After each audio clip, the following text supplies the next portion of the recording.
ओम शांति। आज 30 मार्च 2021 की साकार मुरली। आज बाबा ने कहा, मीठे बच्चे, तुम्हें श्रीमत पर तत्वों सहित सारी दुनिया को पावन बनाने की सेवा करनी है। सबको सुख और शांति का रास्ता बताना है। प्रश्न, तुम बच्चे अपनी देह को भी भूलने का पुरुषार्थ करते हो, इसलिए तुम्हें किस चीज की दरकार नहीं है? उत्तर, चित्रों की। जब यह चित्र अर्थात देह ही भूलना है तो उन चित्रों की क्या दरकार है? स्वयं को आत्मा समझ विदेही को और स्वीट होम को याद करो। यह चित्र तो है छोटे बच्चों के लिए अर्थात नयों के लिए। तुम्हें तो याद में रहना है और सबको याद कराना है। धंधा आदि करते शतोप्रधान बनने के लिए याद में ही रहने का अभ्यास करो। गीत है, तकदीर जगाकर आई हूं। ओम शांति। मीठे मीठे बच्चों ने यह अक्षर सुने और फौरन खुशी में रोमांच खड़े हो गए होंगे। बच्चे जानते हैं यहां आए हैं अपने सौभाग्य स्वर की तकदीर लेने। ऐसे और कहीं भी नहीं कहेंगे। तुम जानते हो हम बाप से स्वर्ग का वर्षा ले रहे हैं अर्थात स्वर्ग बनाने का पुरुषार्थ कर रहे हैं। सिर्फ स्वर्गवासी बनने का नहीं परंतु स्वर्ग में ऊंच से ऊंच पद पाने का पुरुषार्थ कर रहे हैं। स्वर्ग का साक्षात्कार कराने वाला बाप हमको पढ़ा रहा है। यह भी बच्चों को नशा चढ़ना चाहिए। भक्ति अब खत्म होनी है। कहा जाता है भगवान भक्तों का उद्धार करने आते हैं, क्योंकि रावण की जंजीरों में फंसे हुए हैं। अनेक मनुष्यों की अनेक मतें हैं। तुम तो जान गए हो सृष्टि का चक्र यह अनादि खेल बना हुआ है। यह भी भारतवासी समझते हैं। बरोबर हम प्राचीन नई दुनिया के वासी थे, अब पुरानी दुनिया के वासी बने हैं। बाप ने स्वर्ग नई दुनिया बनाई, रावण ने फिर नरक बनाया है। बाप दादा की मत पर तुम अपने लिए नई दुनिया बना रहे हो, नई दुनिया के लिए पढ़ रहे हो। कौन पढ़ाते हैं? ज्ञान का सागर पतित पावन, जिसकी महिमा है एक के सिवाय और किसकी महिमा नहीं गाई जाती है, वही पतित पावन है। हम सब पतित थे। पावन दुनिया की याद कोई को नहीं है। अभी तुम जानते हो बरोबर 5000 वर्ष पहले पावन दुनिया थी। यह भारत ही था, बाकी सब धर्म शांति में थे। हम भारतवासी सुखधाम में थे। मनुष्य शांति चाहते हैं परंतु यहाँ तो कोई शांत रह न सके। यह कोई शांति धाम नहीं है।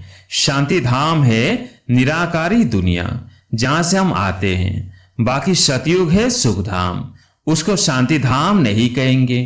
वहां तुम पवित्रता सुख शांति में रहते हो, कोई हंगामा नहीं रहता। घर में बच्चे झगड़ा आदि करते हैं तो उनको कहा जाता है शांत रहो। तो बाप कहते हैं तुम आत्माएं उस शांति देश की थी, अब झगड़ालू देश में आकर बैठे हो। यह बात तुम्हारी बुद्धि में है। तुम बाप द्वारा फिर से ऊंच पद पाने का पुरुषार्थ कर रहे हो।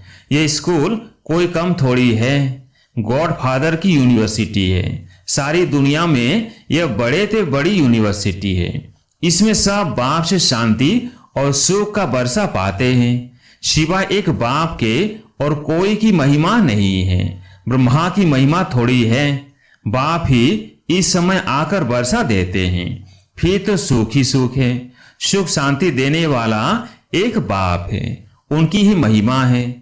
सतयुग त्रेता में कोई की महिमा होती नहीं, वहां तो राजधानी चलती रहती है।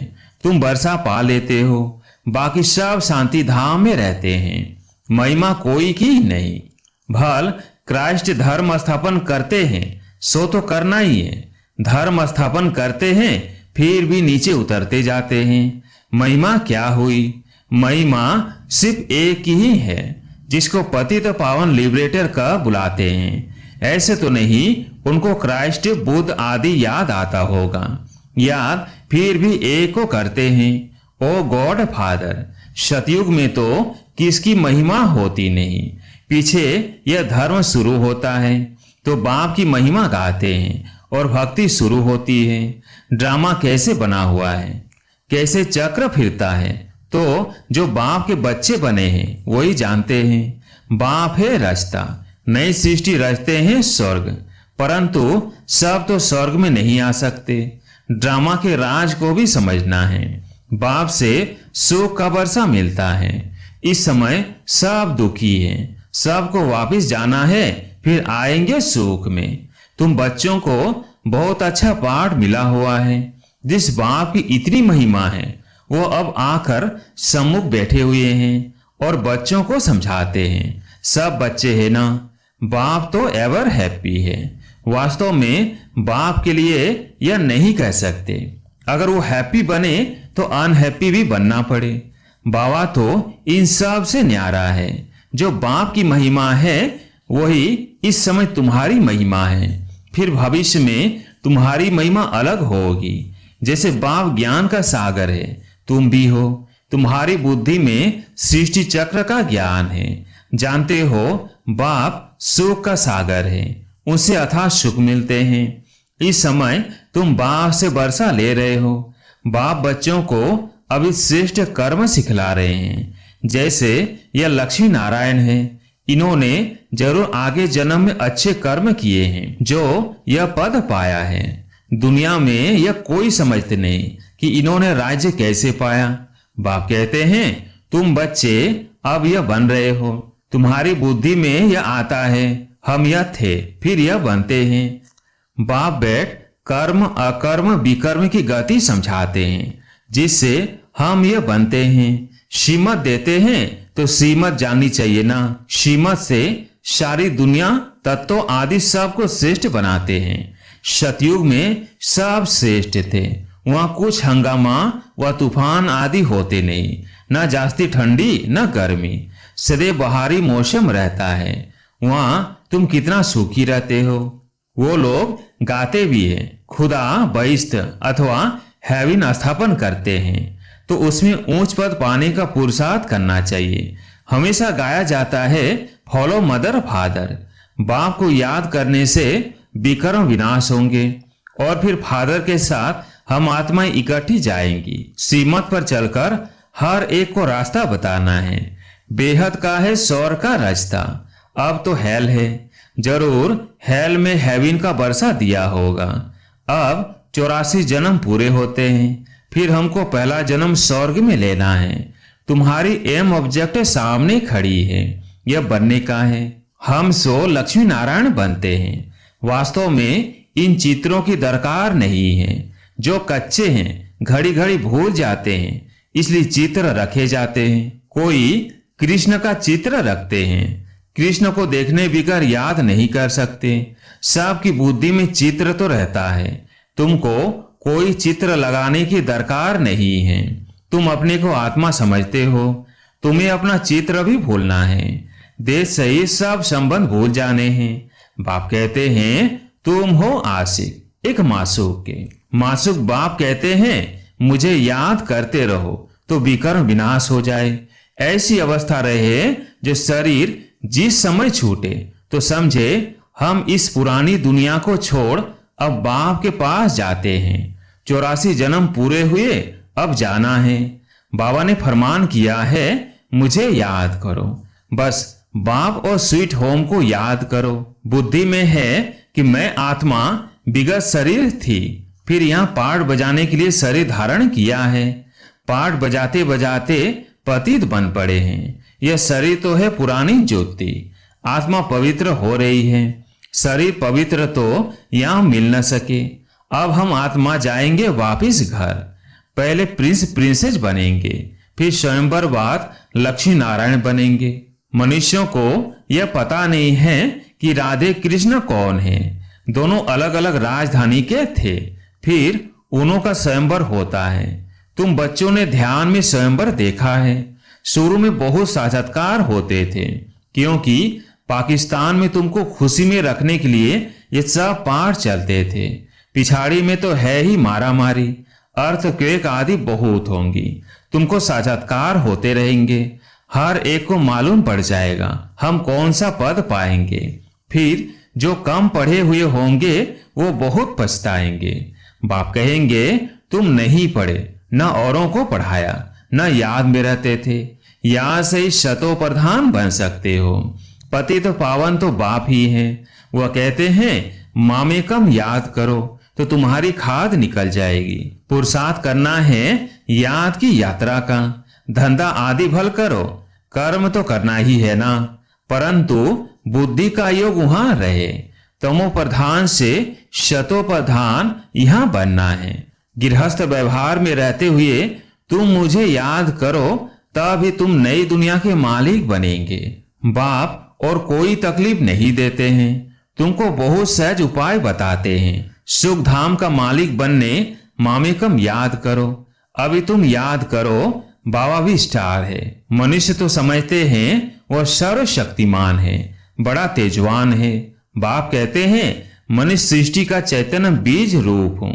बीज होने के कारण सृष्टि के आदि मध्य अंत को जानता हूं। तुम तो बीज नहीं हो, मैं बीज हूं, इसलिए मुझे ज्ञान सागर कहते हैं। मनुष्य सृष्टि का चैतन्य बीज है। उनको जरूर मालूम होगा कि सृष्टि चक्र कैसे फिरता है। ऋषि मुनि कोई रचता और रचना के आदि मध्य अंत को नहीं जानते। बच्चे अगर जानते तो उनके पास जाने में देरी नहीं लगती, परंतु बाप के पास जाने का रास्ता कोई भी नहीं जानते। पावन दुनिया में पतित जा ही कैसे सकते। इसलिए बाप कहते हैं काम महाशत्रु पर जीत पहनो। यही तुमको आदि मध्य अंत दुख देते हैं। तुम बच्चों को कितना अच्छी रीति समझाते हैं, कोई तकलीफ नहीं। सिर्फ बाप और वर्षे को याद करना है। बाप की याद अर्थात योग से पाप भस्म होंगे। सेकंड में बाप से ही बादशाही मिलती है। बच्चे बस स्वर्ग में तो आएंगे, परंतु स्वर्ग में भी ऊंच पद पाना उसका पुरुषार्थ करना है। स्वर्ग में तो जाना ही है। थोड़ा भी सुनने से समझ जाएंगे बाप आया है। अभी भी कहते हैं यह वही महाभारत लड़ाई है। जरूर बाप भी होगा जो बच्चों को राजयोग सिखलाते हैं। तुम सबको जगाते रहते हो। जो बहुतों को जगाएंगे वो ऊंच पद पाएंगे। पुरुषार्थ करना है। सब एक जैसे पुरुषार्थी हो ना सके। स्कूल बड़ा भारी है। यह है वर्ल्ड की यूनिवर्सिटी। सारी वर्ल्ड को सुखधाम और शांति धाम बनाना है। ऐसा टीचर कभी होता है क्या? यूनिवर्स सारी दुनिया को कहा जाता है। बाप ही सारी यूनिवर्स के मनुष्य मात्र को शतो प्रधान बनाते हैं, अर्थात स्वर्ग बनाते हैं। भक्ति मार्ग में जो भी त्योहार मनाते हैं वो सभी अब संगम युग के हैं। सतयुग त्रेता में कोई त्योहार होता नहीं है। वहां तो प्रारब्ध भोगते हैं। त्योहार सब यहाँ मनाते हैं। होली और धुरियां यह ज्ञान की बातें हैं। पास्ट जो हुआ उसके सब त्योहार मनाते आए हैं। है सब इस समय के। होली भी इस समय की है। इस 100 वर्ष के अंदर सब काम हो जाता है। सृष्टि भी नई बन जाती है। तुम जानते हो हमने अनेक बार सुख का वर्षा लिया है, फिर गंवाया है। खुशी होती है हम फिर से बाव से वर्षा ले रहे हैं। औरों को भी रास्ता बताना है। ड्रामा अनुसार स्वर्ग की स्थापना होनी है जरूर। जैसे दिन के बाद रात, रात के बाद दिन होता है, वैसे कलयुग के बाद जरूर सतयुग होना है। मीठे मीठे बच्चों की बुद्धि में खुशी का नगाड़ा बजना चाहिए। अब समय पूरा होता है। हम जाते हैं शांति धाम। यह अंतिम जन्म है। कर्म भोग की भोगना भी खुशी में हल्की हो जाती है। कुछ भोगना से, कुछ योग बल से हिसाब किताब चुकता होना है। बाप बच्चों को धैर्य देते हैं। तुम्हारे सदा सुख के दिन आ रहे हैं। धंधा आदि भी करना है। शरीर निर्वाह अर्थ पैसे तो चाहिए ना। बाबा ने समझाया है धंधे वाले लोग धर्माओं निकालते हैं। समझते हैं जास्ती धन इकट्ठा होगा तो बहुत दान करेंगे। यहाँ भी बाप समझाते हैं कोई 2 पैसा भी देते हैं तो उनको रिटर्न में 21 जन्मों के लिए बहुत मिल जाता है। आगे जो तुम दान पुण्य करते थे उसका रिटर्न दूसरे जन्म में मिलता था। अब तो 21 जन्मों के लिए एवजा मिलता है। आगे साधु संत आदि को देते थे। अब तो तुम जानते हो ये सब खत्म हो जाना है। अब मैं सम्मुख आया हूं तो इस कार्य में लगाओ तो तुमको 21 जन्मों के लिए वर्षा मिल जाएगा।